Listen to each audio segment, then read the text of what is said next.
Ada sebuah buku judulnya Seven Habits for Highly Effective People yang dikarang oleh seorang tuh namanya Stephen R. Covey. Di situ disebutin yang namanya proaktif versus reaktif. Nah, yang dimaksud dengan reaktif itu adalah kita bereaksi pada suatu kejadian, sementara proaktif adalah kita yang menciptakan kejadian. Nah, menurut Mas Zaki nih, dunia pertanian sekarang ini petani-petaninya lebih pada reaktif atau proaktif, Mas? Saya berbicara jujur ini ya Pak. Ini jujur nih, jujur nih. Kalau menurut saya masih banyak yang sifatnya adalah reaktif. Ketika ini sebagai contoh atau gambaran, tahun kemarin bisa dikatakan harga komoditas, salah satu komoditas yang mungkin nilai tukar rupiahnya cukup tinggi adalah cabai ya. Cabai di situ harganya melambung gila-gilaan, 80 sampai 100 ribu. Bukan cuma cabai Mas yang melambung, cabai-cabean juga melambung Mas tahun kemarin. Ya itu termasuk itu. Iya. Dari golongan cabai. Ya lanjut Mas, lanjut. Melihat fenomena seperti itu, saya sangat menjumpai dengan mata kepala saya sendiri bahwa mulai saat itu banyak sekali yang ingin menanam tanaman cabai. Karena isu tersebut, karena ingin mendapatkan harga 50 sampai 100. Akhirnya mereka berbondong-bondong untuk melakukan penanaman tanaman cabai ya, dengan penanaman. Tapi bisa dibayangkan ketika mindset semua orang berpikiran sama dan waktu penanamannya adalah sama, bisa dipastikan ketika panen pasti harganya turun. Drop, iya turun. Drop. Nah, ketika harga turun, mereka kapok karena cabai kemudian modalnya reaktif lagi nih ceritanya. Iya. Jadi kadang mereka ya mohon maaf mungkin masih banyak yang seperti itu, dan harapannya dengan adanya petani-petani yang mungkin sekarang milenial yang sedikit demi sedikit mulai bertambah, harapannya menjadi yang proaktif, di mana mereka yang bisa menciptakan peluangnya sendiri gitu. Tidak harus menunggu peluang baru mereka action. Ketika mereka action menunggu itu, ketika panen ya bisa dipastikan harga seperti kemarin akhirnya drop lagi. Oke. Kemudian nih Mas, supaya teman-teman petani semua di sini bisa bersikap proaktif itu mesti seperti apa menurut Mas Zaki? Yang pertama kalau saya itu intinya rasa cinta Pak Rizky. Ketika kita sudah memiliki rasa cinta terhadap dunia pertanian, ya apapun akan kita lakukan gitu. Jadi berbicara soal pertanian menurut saya ya tentang hati, tentang rasa. Soalnya kita berbicara tentang makhluk hidup gitu. Ketika balasan kita itu bertanggung jawab atas apa yang kita tanam. Ketika kita membesarkan seorang, contohlah kita akan membesarkan seorang anak, maka kita akan membesarkan dengan cara kita. Kita akan menjadikan dia seorang dokter, seorang perawat, seorang polisi. Itu tergantung kita. Gitu pun juga dengan tanaman. Ketika mereka sudah menemui rasa cinta, mereka ya insya Allah lah, dengan sendirinya akan muncul peluang-peluang baru. Kemudian tidak akan pernah takut akan kegagalan. Karena yang tujuan mereka itu adalah merawat apa yang telah mereka tanam, bukan berbicara lagi tentang masalah ketika mereka menanam harus menghasilkan omset yang sekian. Kalau itu kan mungkin lebih ke arah bisnismen gitu. Tapi kalau ke arah pertanian yang mungkin sudah sampai ke hati, intinya mereka bertanggung jawab atas apa yang mereka tanam gitu Pak. Lalu gini Mas, di tahun kemarin pun ada juga mungkin video yang beredar, orang ketika harga cabenya drop kayak gitu kan, tiba-tiba mereka langsung reaktif gitu kan, jurus kungfu di lahan, wah hancur semua lahan. Nah, pendapat Mas Zaki gimana tuh Mas? Kalau saya sendiri ya sebenarnya ingin nangis Pak, kalau bisa gitu, kalau mereka tahu. Soalnya bayangkan ya, kita telah membesarkan, katakanlah merawat cabai mulai dari nol sampai panen. Oke lah, harga itu menjadi pukulan telak ketika kita sudah berupaya, kemudian modal sudah cukup tinggi, tapi harga tidak bersahabat gitu. Tapi kan tujuan kita kalau bisa bukan harga gitu. Tapi tujuan kita menanam adalah panen gitu. Ketika sudah panen, ya sudah gitu. Jadi jangan cepat ambil kesimpulan. Contohnya kemarin mungkin ada sebagian reaktif karena panenan mereka gagal, mereka berhasil, tapi harganya tidak bersahabat. Kemudian banyak yang diantara mereka kemudian ya mengeluarkan jurus kungfu. Bayangkan ketika semua orang melakukan jurus kungfu tersebut, mereka yang mensyukuri tanamannya kemudian tetap merawatnya, justru dapat harga yang bagus. Jadi bagus itu. Mungkin itu yang perlu Garis bawahi Pak Rizal. Berarti di sini saya simpulkan ya bahwa bagaimanapun kondisinya, bagaimanapun kondisi atau situasinya, ya kita tetap syukuri aja apa yang ada ya. Mungkin banyak orang yang bersikap reaktif, mungkin banyak orang yang marah dengan keadaan. Tapi ketika kita tetap bersyukur, orang-orang pada marah, orang-orang pada hancur, kita tetap bangun gitu ya Mas. Jelas. Kalau menurut saya itu ya. Jadi ketika orang sudah mempunyai rasa cinta, apa dia tega tanaman yang sedang hidup, sedang tumbuh dengan bagus-bagusnya kemudian ia bunuh? Kan ketika dia sudah memiliki rasa cinta, mungkin rasa-rasa seperti itu mungkin tidak akan muncul gitu. Meskipun membesarkan dengan sepenuh hati, kemudian ketika panen harganya anjlok, itu juga sebuah cukup sakit, tapi akan lebih sakit lagi ketika sesuatu yang kita besarkan dengan susah payah tiba-tiba kok katakanlah dipaksa untuk mati. Kita tidak bisa membuat tanaman itu menjadi seperti itu gitu. Ketika sang punya hidup nanti murka atau gimana, bisa jadi di musim selanjutnya panen nggak sebagus lain nanti yang sebagus sebelumnya lagi. Benar. Intinya dirasa syukur mungkin Pak Riza. Oke. Lalu Mas, mungkin banyak orang yang mungkin bertanya-tanya kayak gitu kan. Nah, misal nih kan, ya memang bisa dibilang hampir setiap orang ya ketika melihat di depannya nih kan ada harta karun nih atau ada sesuatu yang mahal nih, ceritanya kepengen ngambil kan. Nah, gimana sih cara kita tuh supaya melihat peluang yang mungkin tidak dilihat oleh orang lain Mas? Contohnya kayak gini kan, yang Mas Zaki bilang tadi bahwa ketika harga cabai mahal semuanya pada nanam cabai kayak gitu kan. Pada nanam cabai semuanya. Akhirnya apa yang terjadi coba? Harganya langsung drop. Nah, mungkin bagi mereka-mereka yang nanam selain cabai mungkin harganya nggak ngikut-ikutan itu kan. Nah, mungkin gimana sih caranya menanamkan rasa itu Mas supaya kita tuh nggak tergiur dengan apa yang tergiur oleh orang lain gitu Mas? Kalau pengalaman saya pribadi gitu ya Pak Rizal. Jadi di sini saya punya beberapa teman, beberapa kawan, kemudian beberapa komunitas. Gitu. Jadi sekarang media sudah bisa diakses dimanapun. Ketika kita berbicara sebenarnya kan pola atau tren harga itu kan sebenarnya ada, meskipun tidak pasti, tapi fluktuasinya sebenarnya bisa diprediksi. Kemudian kalau di daerah saya pun juga gini Pak Rizal, ketika kita katakanlah salah satu komoditasnya adalah tanaman cabai.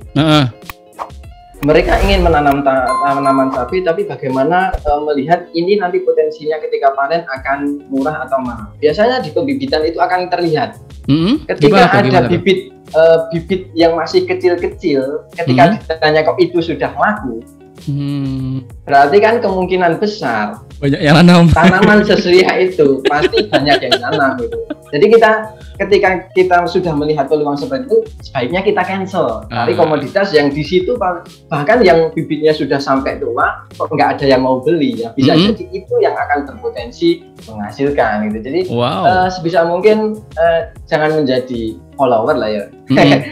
Karena sesuatu yang beda bahkan bisa jadi itu yang akan menjadi peluang. Kalau kita monoton hanya ikut-ikutan, ya mungkin ini sebenarnya secara matematis saja kan sudah terlihat. Semakin banyak yang menanam, nanti persediaan meningkat, kemudian harga biasanya turun. Kemudian, biasanya seperti itu gitu. Mungkin kalau tips dari saya mungkin seperti itu gitu. Jadi pintar-pintar melihat peluang dan jangan jangan menutup diri. Segala sesuatu bisa kita akses. Sekarang media sosial juga sudah sangat banyak, perbanyak komunitas, karena di situ juga bisa kita sharing. Oh, daerah sini paling banyak nanam apa, di sini paling banyak nanam apa. Cobalah cari yang mungkin bisa dikatakan paling sedikit yang menanam, karena khususnya untuk harga, insya Allah ya ketika yang menanam sedikit, harga potensi untuk tinggi juga insya Allah akan lebih tinggi gitu dibanding hanya ikut-ikutan. Kemudian tadi Mas Zaki juga bilang tentang tren Mas ya. Jadi saya di sini tertarik Mas. Apakah tren tanaman itu pada dasarnya bisa berulang Mas setiap tahunnya atau setiap bulannya begitu? Kalau yang saya pelajari sebenarnya ada pola-pola seperti itu, tapi tidak bisa dipastikan. Tapi ada tren-tren seperti itu. Katakanlah sekali lagi saya bicara masalah cabai gitu ya. Sebentar cabai. Mas, jangan bicara masalah cabai Mas. Nanti cabai bermasalah Mas. Cabai jadi penuh masalah ya Pak. Nanti cabai jadi bermasalah.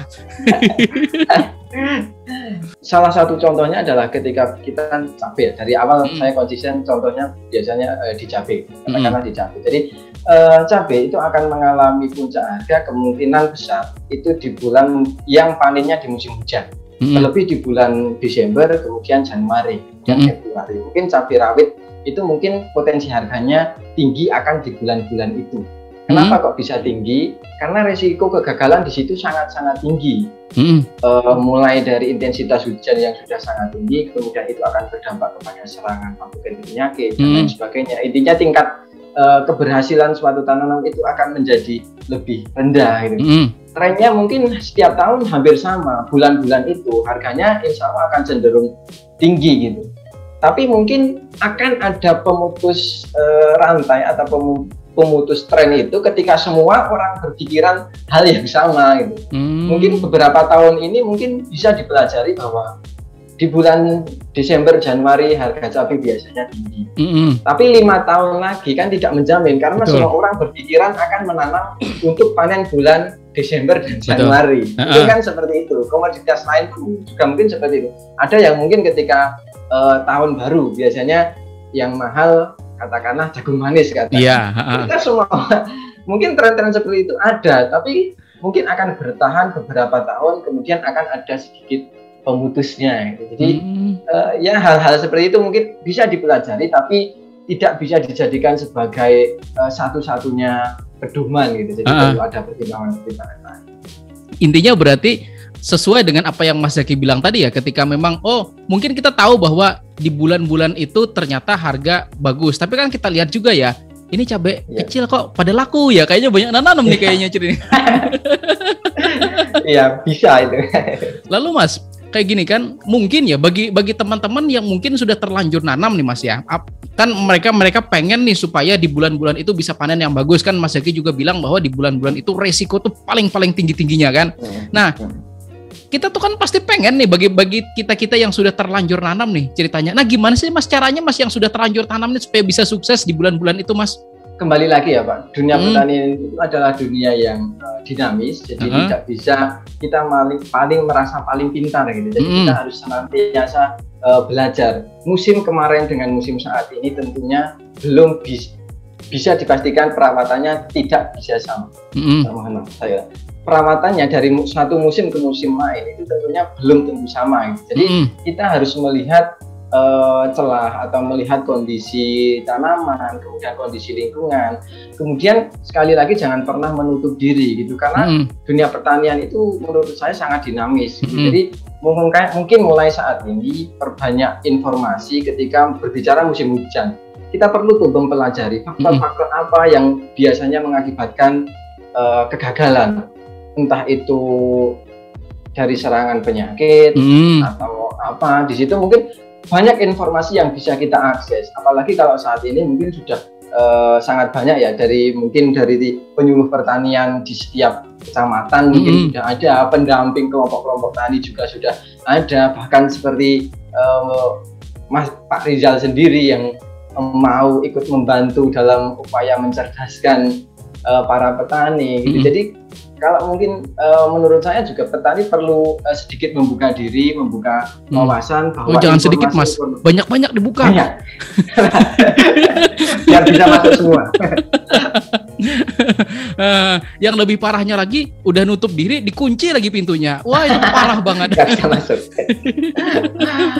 Ya, kalau menurut saya mungkin seperti itu Pak Rizal. Sekarang media sudah sangat banyak ya. Kalau mungkin Pak Rizal, saya juga berterima kasih atas nama saya sebagai petani dan yang bergerak di dunia pertanian juga. Sangat berterima kasih dengan adanya channel seperti punya Pak Rizal yang tidak henti-hentinya memberikan wawasan, karena di situ menurut saya sangat bermanfaat gitu. Banyak pengetahuan yang mungkin belum dimiliki atau belum dikuasai oleh para petani. Kemudian banyak channel-channel lain, bahkan mungkin channel saya pribadi mungkin di situ juga kita berupaya untuk membagikan pengalaman-pengalaman yang bisa jadi ini adalah contoh yang sukses atau ini adalah contoh yang gagal. Harapannya petani di luar sana bisa belajar dari pengalaman-pengalaman saudara kita, harapannya tingkat kegagalan itu dapat diminimalisir gitu Pak.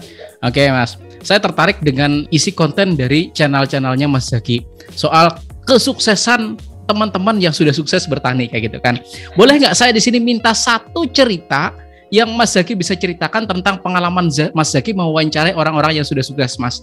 Oke, jadi salah satu contohnya mungkin di sini ceritanya Mas Pulung. Mas Pulung itu adalah seorang petani, dia adalah seorang akademisi, dia lulusan strata 1 Universitas Jenderal Sudirman. Sarjana udah ya? Iya, dari sarjana pertanian. Kemudian dengan bangga dia terjun dalam sektor pertanian. Wah, ngeri ini terjun nih. Dan dia dengan gagahnya dan dengan bangganya dia mengakui bahwa dia adalah seorang petani. Dan itu bisa dibuktikan, tingkat kesuksesan beliau itu juga tidak bisa diambil instan gitu. Jadi banyak hal yang saya pelajari dari beliau. Beliau itu ketika mau menanam, beliau survei dulu, baik di media-media yang bisa diakses atau seperti contoh yang saya sebutkan di awal tadi. Beliau keliling ke pembibitan satu ke yang lain, kemudian tanya-tanya ke toko satu, ke tanya yang lain, ke toko yang lain, komoditas apa yang paling banyak ditanam. Nah, ketika kata kuncinya itu sudah ada, beliau akan mengambil kata yang lain gitu. Oh, cabai yang paling banyak. Oh, berarti saya akan menanam tomat. Cabai akan saya undur berapa bulan lagi. Itu sering terjadi hal seperti itu. Beliau sudah berencana menanam suatu komoditas, tapi karena melihat kanan kirinya, oh ternyata pembibitan sini, toko sini kok banyak yang menanam, beliau urungkan. Kemudian hal-hal seperti itu. Kemudian beliau seorang akademisi, tapi tidak menutup diri. Beliau juga cerita dengan saya bahwa sampai saat ini beliau itu masih komunikasi dengan pihak kampus juga, pihak dosen-dosen terkait juga. Jadi ketika ada permasalahan, katakanlah layu penyebabnya mungkin bisa bermacam-macam. Nah, itu juga beliau masih terus belajar dan beliau mengatakan bahwa ya tidak bisa perawatan bisa dipatenkan satu tanaman dengan tanaman yang lain gitu. Jadi kemudian hal yang sangat menarik yang sangat saya garis bawahi dari beliau, yang cukup seksi untuk dilirik dari sebuah komoditas itu kan adalah tren harga. Untuk mengakali hal tersebut, beliau itu membagi beberapa lahannya.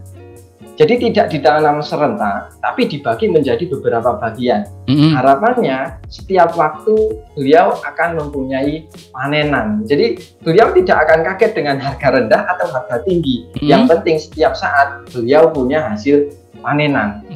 Bahkan yang kemarin itu juga yang pernah saya buatkan video sampai sekitar 70 juta satu kali petik gitu. Jadi tapi itu yang kita tampilkan memang yang wow gitu. Tapi kan dibalik itu kan ketika harga 5.000 beliau juga pernah mengalami gitu. Itu jadi, bukan wow lagi wow. Jadi mungkin salah satu trik sukses mungkin seperti itu Pak Rizal. Jadi versi beliau membagi beberapa peta, kemudian tidak menanami secara serentak, kemudian pemilihan komoditas juga beliau atur sedemikian rupa. Ketika yang satu atau dua gagal, harapannya masih ada yang berhasil. Kalau yang tadi saya bilang kan trennya ada. Nah, kalau semua orang berbondong-bondong seperti itu kan, nanti malah trennya yang hilang. Oke. Berarti saya simpulkan ya Mas dari cerita tadi. Yang pertama itu adalah wajib ya kita survei dulu kan. Nah, kita udah berencana mau nanam ini, ternyata ketika kita survei, oh banyaknya nanam itu, ya udah deh cancel aja deh gitu kan. Nah, itu yang pertama saya simpulkan. Yang kedua, menjalin silaturahmi gitu kan. Menjalin silaturahmi kan. Tadi Mas Zaki bilang bahwa beliau tetap menjalin silaturahmi pada teman-temannya yang dulu, mungkin kemudian dosen-dosen, mungkin dari pihak-pihak kampus juga tetap kayak gitu kan. Dan yang ketiga ini soal manajemen usaha taninya Mas ya. Oke, mantap. Selanjutnya Mas ya, tadi kan udah berbicara banyak nih kan Mas. Kemudian pertanyaan saya, fakta atau hoax sih Mas, bahwa dalam bertani itu kita mesti pengalaman itu yang nomor satu dibandingkan dengan pengetahuan Mas? Kalau saya ya, pengetahuan tanpa pengalaman adalah bullshit. Pengalaman tanpa pengetahuan itu cacat. Gimana tuh? Kedua hal tersebut menurut saya perlu diimbangi. Contohnya saya pribadi, mungkin saya disekolahkan di sekolah pertanian. Ketika saya diterjunkan di dunia pertanian secara pengetahuan, mungkin saya lebih dibanding di lingkungan sekitar saya itu. Tapi secara pengalaman saya nol. Ketika benar-benar diterjunkan di lapangan, mungkin akan banyak hal yang mungkin ya cukup enak untuk ditertawakan lah. Jadi resiko kegagalan saya masih sangat tinggi karena apa yang saya pelajari ketika di lapangan saya tidak punya pengalaman apapun. Bisa jadi faktor lingkungan dan lain sebagainya itu akan sangat berpengaruh dan itu sangat bertentangan dengan teori yang mungkin saya pelajari gitu.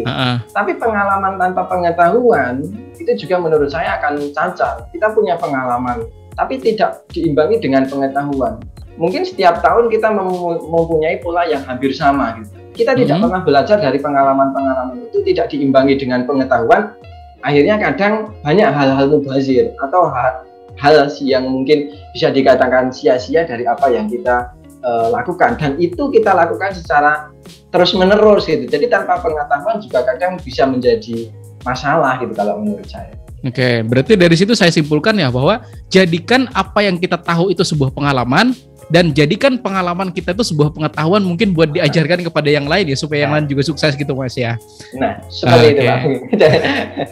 Selanjutnya Mas ya, kita berbicara mengenai pendidikan kayak gitu kan, pendidikan di bidang pertanian. Mungkin bagi sebagian orang yang kesampaian mendapatkan rezeki buat menimba ilmu di kampus kayak gitu kan, mungkin dia bakal belajar soal ilmu pertanian di kampus atau belajar dari sumber yang ada para ahlinya kayak gitu kan. Tapi bagi teman-teman yang nggak kesampaian kayak gitu kan, entah faktor apa begitu kan, akhirnya ya mereka berbekal dari apa yang sudah mereka alami, yaitu tadi kan pengalaman gitu. Tapi kan kata Mas Jaki juga pengalaman tanpa pengetahuan kan cacat Mas ya. Nah, lalu kira-kira nih menurut Mas Jaki, sumber apa lagi sih selain dari kita belajar dari para ahli supaya kita itu tuh bisa gitu kan mendapatkan hasil sesuai dengan apa yang diinginkan tanpa tanda kutip kecacatan yang Mas Jaki bilang tadi Mas?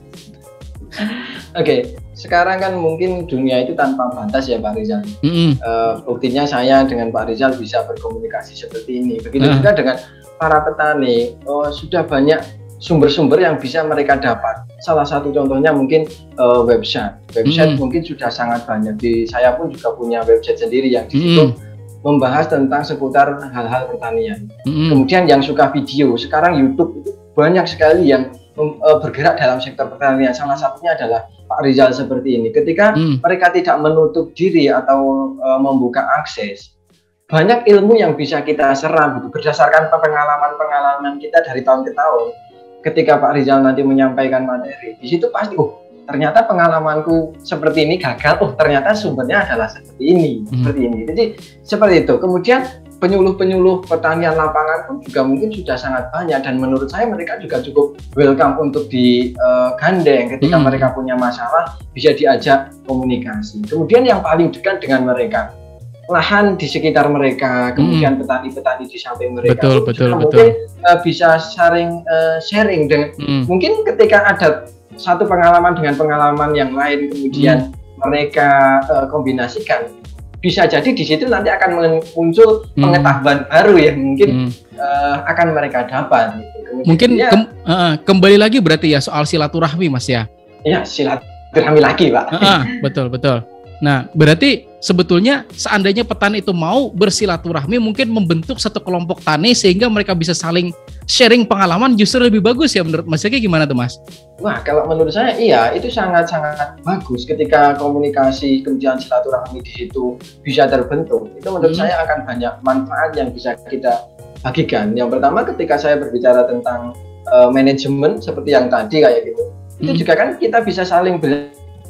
Ketika petani ini, saya modelnya seperti ini, petani ini modelnya seperti ini. Syukur nanti di situ ada yang mungkin lebih berpengalaman atau dari kalangan akademisi yang bisa menggabungkan antara pengalaman-pengalaman, kemudian ditarik benang merahnya. Secara pengetahuan yang saya tahu adalah seperti ini.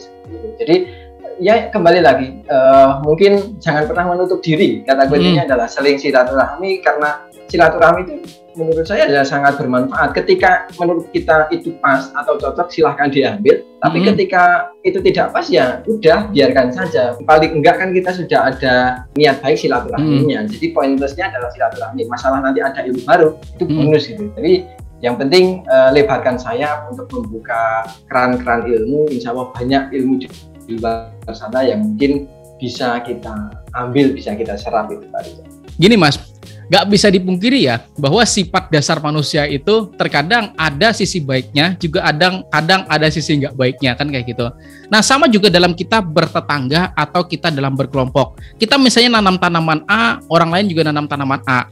Nah sifat baik itu maksudnya ketika kita nanam tanaman A dan hasil panen kita bagus, dan orang juga nanam tanaman A juga hasilnya bagus, kita wah ikut senang kan kayak gitu. Tapi ketika misalnya nih, ketika tanaman kita bagus, tanaman orang nggak bagus, kita tuh langsung wah rasain tuh katanya. Nah, kita nyadari sebetulnya bahwa sikap itu tuh nggak baik kayak gitu Mas, dan mungkin bakal berdampak pada kehidupan kita ke depannya. Mungkin saya minta pendapat nih dari Mas Zaki. Menurut Mas Zaki kira-kira nih supaya rasa itu hilang kayak gitu loh, supaya kita tuh rasa cinta terhadap sesama itu tuh tetap melekat sama kita tuh, kita mesti gimana tuh Mas? Yang perlu diingat adalah roda itu terus berputar gitu ya. Jadi kita bisa mengikhtiarkan tanaman kita dengan sedemikian rupa, tapi tidak bisa menjamin bahwa tanaman itu akan bagus. Karena dia adalah makhluk hidup, kemudian dia ada yang punya. Kita kan hanya perantara. Gitu. Jadi jangan pernah menganggap hal yang kita lakukan, kemudian kita ulang, itu belum tentu mendapatkan hal yang sama. Padahal langkahnya sama, bahannya sama. Kemudian di musim berikutnya, itu kita lakukan dengan cara yang sama, itu belum tentu mendapatkan hasil yang sama dengan yang saat ini kita dapat. Ketika kita sudah ada rasa seperti itu, merasa lebih wow dibanding mereka, tidak menutup kemungkinan musim depan kita akan dibalikkan. Benar. Nah, mungkin seberapa sakitnya ketika kita sudah bersusah payah, kemudian qadarullah ternyata tanaman kita kurang bagus, tetangga kita menertawakan. Kita sudah sakit tambah ditertawakan. Jatuh ketimpa tangga lagi. Ya. Tapi kan ketika hal seperti itu kemudian kita putar kembali, bisa jadi kan roda itu kan berputar kan. Ketika kita di posisi yang sama, apakah ya secara manusiawi ya mungkin kurang etis lah kalau sampai ada rasa seperti itu. Ya harapannya rasa seperti itu mungkin akan ada, tapi sebisa mungkin kita kikis pelan-pelan. Kemudian kita harus senantiasa belajar bahwa oh ternyata kemarin saya dengan tipe seperti ini, ternyata seperti ini bisa menghasilkan yang cukup wow. Sekarang kok berkurang. Apa karena saya terlalu sombong, terlalu berpuas diri sehingga yang memberi juga, ini sudah sombong ini. Padahal kan mungkin ini ya kembali lagi apa tanaman. Coba ketika saya bertanya ke Pak Rizal, siapa sih yang memerahkan tanaman buah cabai gitu? Kita nggak pernah tahu siapa yang ngecat dari hijau menjadi merah gitu. Jadi ada faktor lain yang mungkin sangat menentukan gitu. Dan tapi tahun kemarin ada Mas, yang dicat jadi merah tahun kemarin ada. Itu tetangga saya sendiri. Ada ya. Dipilok, serius dipilok. Supaya merah harganya bagus.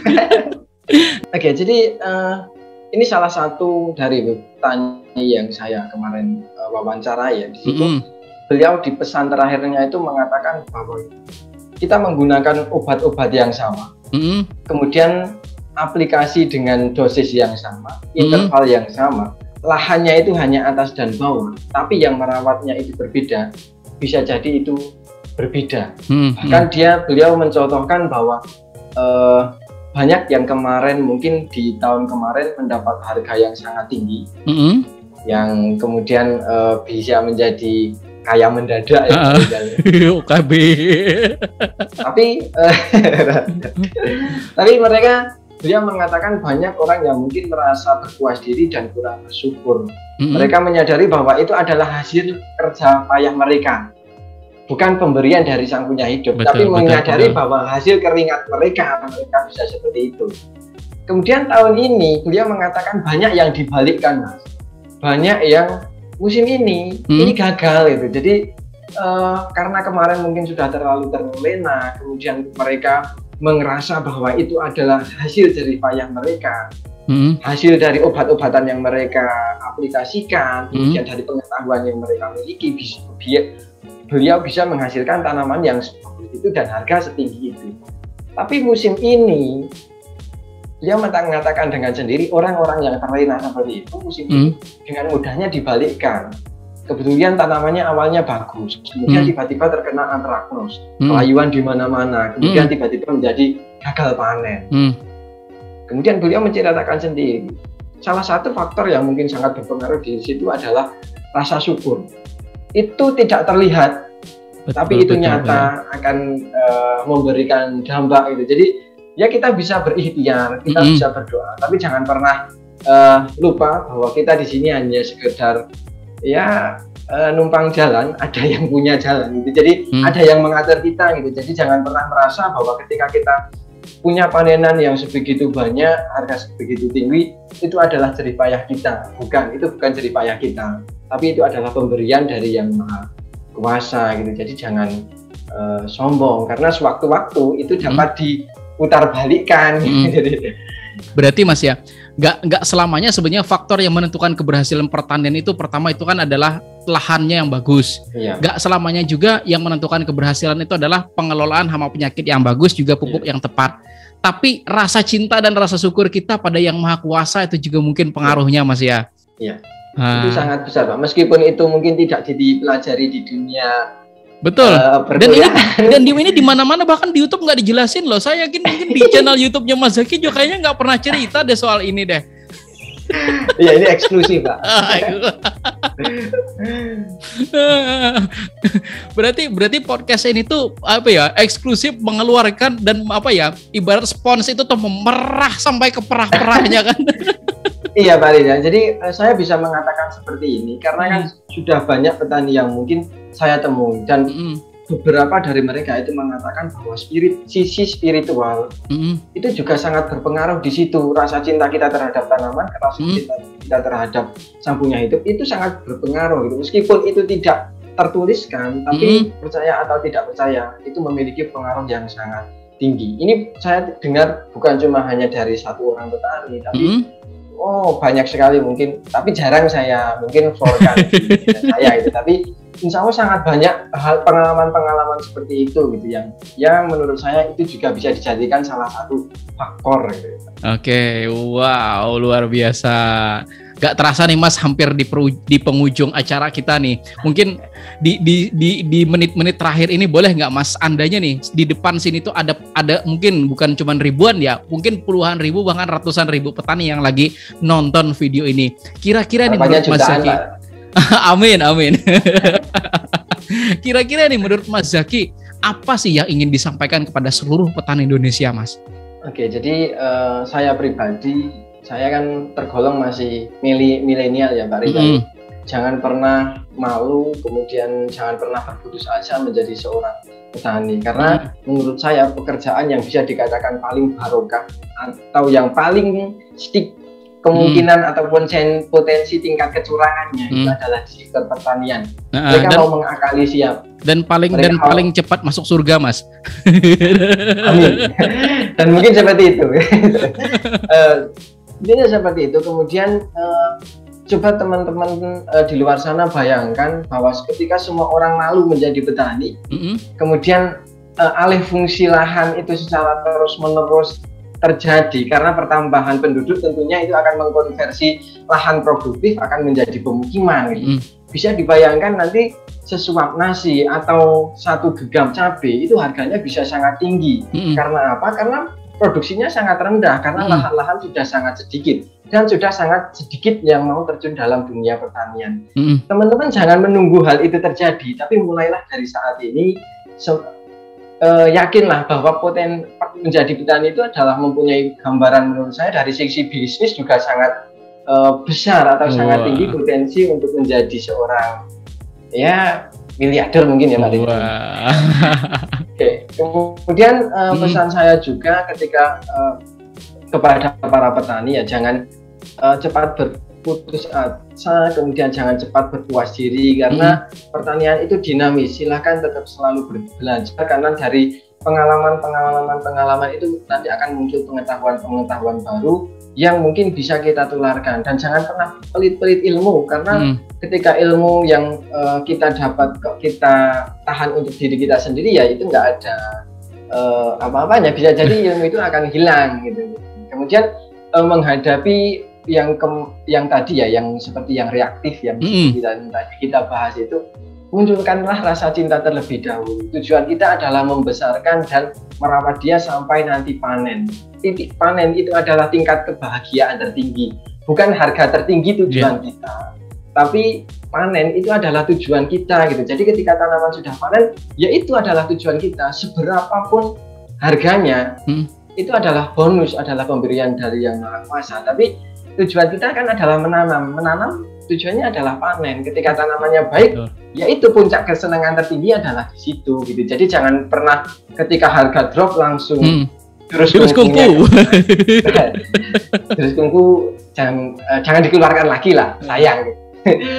Kemudian ini mungkin harapan saya ketika itu untuk para petani ya Pak Rizal ya. Jadi tetaplah menanam, kemudian pemilihan komoditas itu juga sangat penting.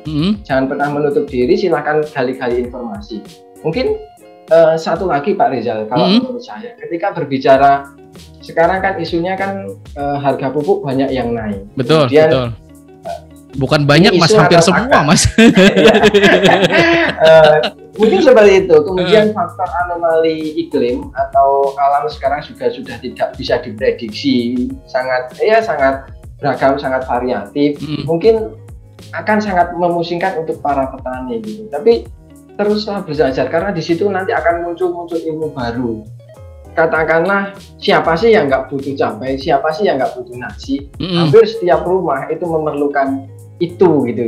Kemudian coba kita kembali lagi ke doa yang kita sering panjatkan ya. Kalau untuk yang mohon maaf untuk Muslim mungkin mengatakan Allahumma barik lana. Jadi ada kata berkah.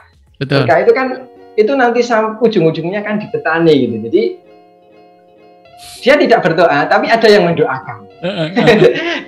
Jadi tujuan kita adalah mencukupi kebutuhan manusia, kebutuhan pangan manusia itu.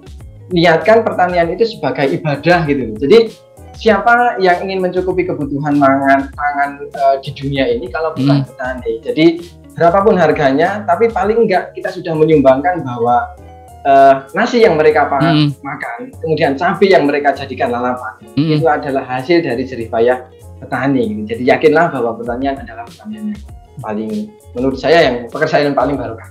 Kemudian satu lagi Pak Rizal, untuk para petani, yakinlah bahwa tanah yang kita tempati ini, lingkungan yang kita tempati ini adalah titipan dari anak cucu kita. Untuk mungkin jadi, untuk anak cucu kita.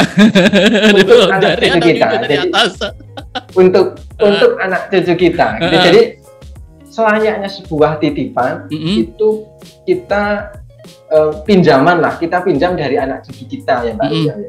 Selayaknya orang meminjam itu nanti akan mengembalikan sebagaimana ia meminjam gitu. Jadi jangan serakah di saat ini, perhatikanlah dampak dari apa yang kita lakukan. Jangan terlalu memaksakan untuk sesuatu yang wow, tapi dampaknya tidak kita pikirkan. Jadi rawatlah bumi ini dengan sebijak mungkin.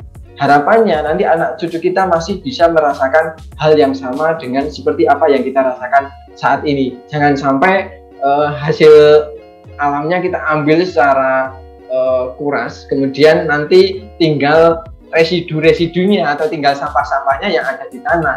Kemudian anak cucu kita nanti bingung dia mau makan apa, kan kasihan itu Pak Riza. Mungkin seperti itu kalau Pak Riza. Oke, terima kasih Mas Zaki udah hadir di podcast Tani dan kita doakan mudah-mudahan Mas Zaki sehat selalu kan kayak gitu. Amin. Nah, oke sahabat Tani semuanya, itu tadi podcast kita bersama Mas Zaki, mudah-mudahan bermanfaat dan menjadi inspirasi bagi kita semuanya. Amin.